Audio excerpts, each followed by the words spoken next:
बचाओ। ये केले का छिलका किसने फेंका है? अरे सकीना, तुमने कितनी गंदगी फैला रखी है। हाँ हाँ सकीना, देखो अपने कमरे का हाल कितना गंदा कर दिया है। मैं आपसे माफी चाहती हूँ मम्मी जान। ठीक है बेटा। और पापा जान, मैं भी आपसे माफी मांगती हूँ। मुझे बहुत अफसोस है कि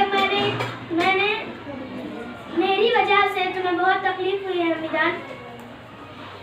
ठीक है बेटा।